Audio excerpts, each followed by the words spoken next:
প্রিয় বন্ধুরা, আসসালামু আলাইকুম। আজ তৈরি করব বুট বা ছোলা ভুনা। এটা আমি কিভাবে ঘরে তৈরি করি তাই আপনাদের সাথে আজকে শেয়ার করব। চলুন তাহলে শুরু করা যাক। প্রথমে একটি প্যান বসিয়ে তাতে বেশ কিছু পরিমাণ সয়াবিন তেল দিয়ে দিলাম। আপনারা চাইলে সরিষার তেল দিয়েও করতে পারেন।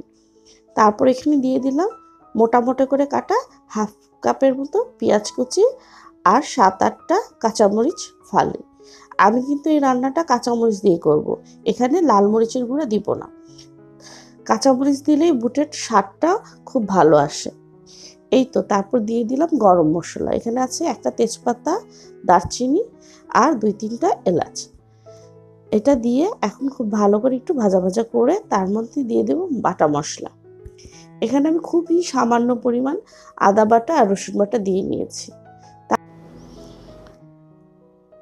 তারপর দিয়ে দিলাম হাফ চামচ হলুদের গুঁড়া, হাফ চামচের ধনে গুঁড়া, আর দিতে হবে স্বাদ অনুযায়ী লবণ আর জিরা গুঁড়া।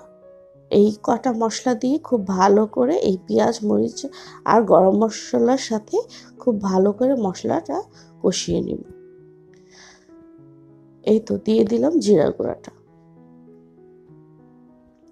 মশলাটা কিন্তু খুব ভালো করে কষাতে হবে, না হলে কিন্তু পেঁয়াজের একটা কাঁচা গন্ধ থেকে যায়। এভাবে মশলাটা যখন খুব ভালো করে কষানো হবে তখন তাতে দিয়ে দেব একটু পানি, যেই পানিতে কিনা আমি আলু আর বুটটা আর একটু সিদ্ধ করে নেব। এই জন্য আমি এখানে 2 কাপের মতো পানি দিয়ে, পানিটা যখন খুব ভালো করে বলক উঠে উঠবে তার মধ্যে দিয়ে দিব এখন ছোট ছোট করে কিউব করে কাটা আলু। এখানে আমি ছোট ছোট একটা আলু কিউব করে কেটে নিয়েছি। আর লবণটা দিয়ে নিলাম। আমি আগে যেহেতু লবণটা মিক্স করে ফেলেছি তাই এখন দিয়ে নিলাম। আর দিয়ে দেব বুটটা কিন্তু আমি সারা রাত ভিজিয়ে রেখে তারপর 90% সিদ্ধ করে নিয়েছিলাম। সেই সিদ্ধ করা বুটটা যখন ফ্রিজে রেখে দিতে পারি, আর বাকিটা দিয়ে আমি রান্না করব। আমি এখানে প্রায় 250 গ্রামের মতো বুট নিয়ে আজকে রান্না করব। এই তো বুটগুলো এখন দিয়ে দিলাম। আমি কিন্তু বুট সিদ্ধতে কিচ্ছু দেইনি, শুধু পানি দিয়ে সিদ্ধ করে নিয়েছিলাম।